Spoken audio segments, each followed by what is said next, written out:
Showing Sports Talk worldwide with some news from the world of boxing. So y'all know what time it is. You ain't in a rush to get concussed.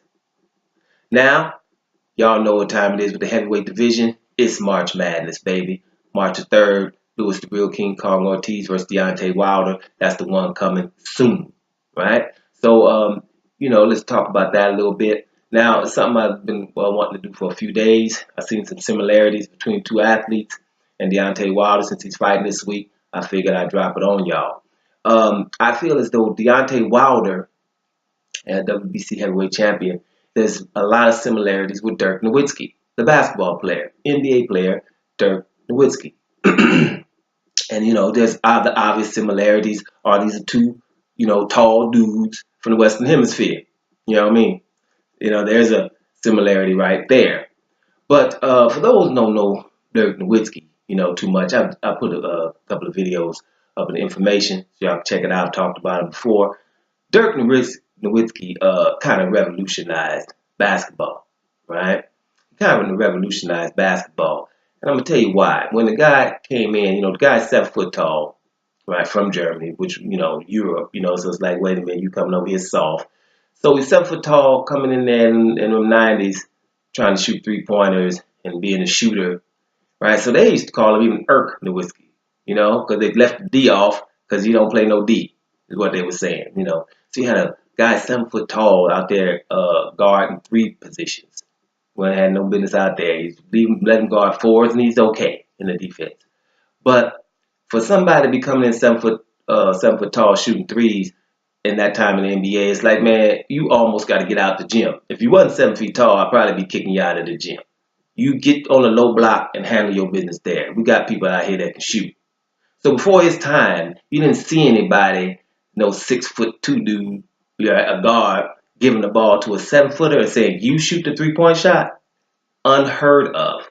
I know the young people nowadays, you see this. There's a lot of guys, 6'10" and up that can shoot the 3. That was unheard of then.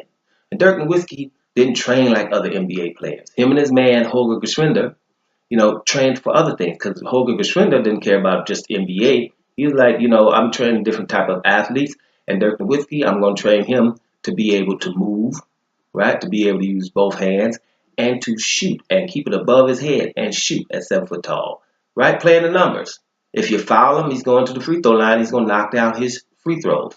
We did never see a 7-footer before Dirk Nowitzki who was shooting 90% from the free throw line. It did not exist. You never saw a 6-foot guy giving a guy to a big guy like him and saying, you shoot the 3.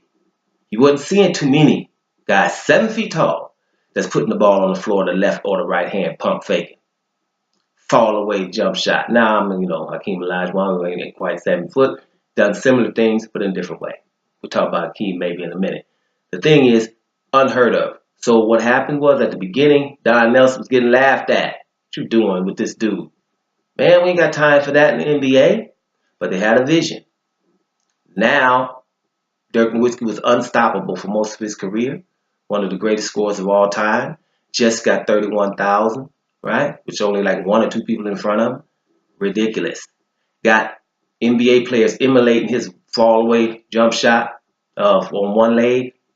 Those kind of things, everybody, right? And let me make sure something else is clear what I said in another video. The position, the 4 position, is a stretch 4 position now. That should be called Dirk Nowitzki's position. Like when you putting the line up, hey man, you got the 1, you got the 2, you got the 3, you on the Nowitzki's position, you on the 5. Let's go, right? That's how it is. He is the reason there's a stretch 4. He's the reason why people are opening up the floor and stretching the floor and letting 2 people high pick and roll and have people standing out there on the 3-point line. Dirk Nowitzki has a whole lot to do with that. He's the main guy. So that wasn't how they thought when he came in the league, right? Unconventional. How you gonna be doing that, man? People frown at unconventional things until they realize, hey, wait a minute, that unconventional stuff working. How do you do that unconventional stuff? And they start copying. That's how it works in all facets of life. Right? So that's why I think Dirk Nowitzki is similar to Deontay Wilder. Because Deontay wasn't as respected at the beginning, right? Throwing windmill punches, not throwing them the way he should. Going out after throwing his punches, leaving his chin up on his way out, right? No body work at the beginning, no jab, right? Just winging punches. And, unconventional, right? So people that do what you do are not going to have no love for you at the beginning, right? Until all of a sudden it's just successful. And that's what's happening with Deontay Wilder. We'll see what happens on this fight against Louis the Real King Kong Ortiz. But I think at some point they're going to have to, if you can't, if it ain't broke, don't fix it. You can improve it, but don't fix it. When Deontay Wilder has somebody hurt, then it's not about what I learned anymore. It's about I done turned into possessed mode and I'm taking this dude out now. Not giving him a chance to hit me with my 225 pounds. Right? I've got to get him out of here. And that works for him. And for those who think that's all dangerous and he's going to get clipped one day, you're right. He's going to get clipped one day. But if you're young, you probably didn't know when Dirk Nowitzki came in the league, or you probably don't know who Thomas the Hitman Hearns is. And if you just know anything, there's parallels between Thomas the Hitman Hearns and Deontay Wilder. Their stature, their one-punch punching power, right? Thomas the Hitman Hearns probably knocked out pretty much everybody before he fought Sugar Ray Leonard. Lost that one, came back, knocked out people again. Right? So that's probably what's going to happen to Deontay Wilder. He can lose to Louis Real King Kong Ortiz, fight the loser of that other fight, and knock that guy out and be right back in the mix. Same thing goes for the rest of the guys too. I'm just saying. So just because he's not punching conventionally or doing some unconventional things, one is because I'm not tired. That's one. That's why I could do all these other things, because I'm not tired. And fatigue is not an issue. The other one is because I'm 39 and 0 with 38 knockouts. And I keep knocking these people out. And even a casual fan, I'm sitting with a casual fan, female casual fan, seeing 2 or 3 Deontay Wilder fights. I was telling you, he's wild. They say he's really wild. That person said, but he only does that when the other person's hurt. I had to jump up, man. I was like, man, see that's what, yeah.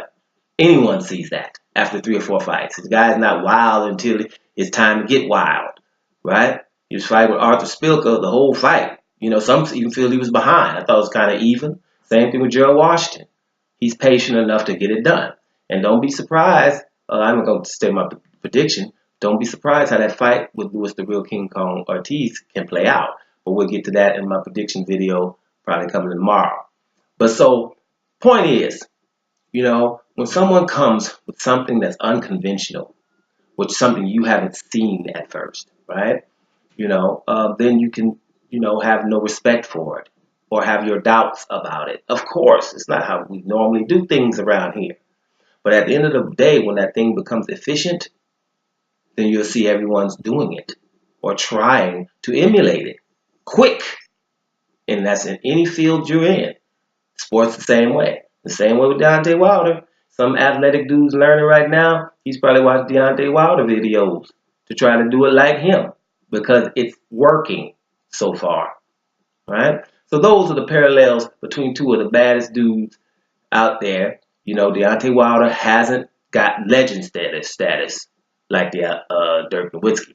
And let me just make sure it's clear. Dirk Nowitzki, I know a lot of people take issue when I say stuff like this, but if I had my top 5 all-time team on every position, I got Dirk Nowitzki on my 4 position, right? Reason being, I would think Garnett and a couple of other ones, maybe Tim Duncan, but on my 5 is Hakeem Olajuwon. Definitely. He's the first player I picked. So if I got Hakeem Olajuwon on a low block, then I'm going to stretch the floor with the best stretch four that ever existed, the first original stretch four. That would be Dirk Nowitzki. Right? Then we could talk about the other positions in another video if y'all want to know. If not, I might put it in the information box. So check it out. Deontay Wilder and Dirk Nowitzki have a lot in common. What y'all think? Dome Sports Talk worldwide. And I'm about to hear y'all.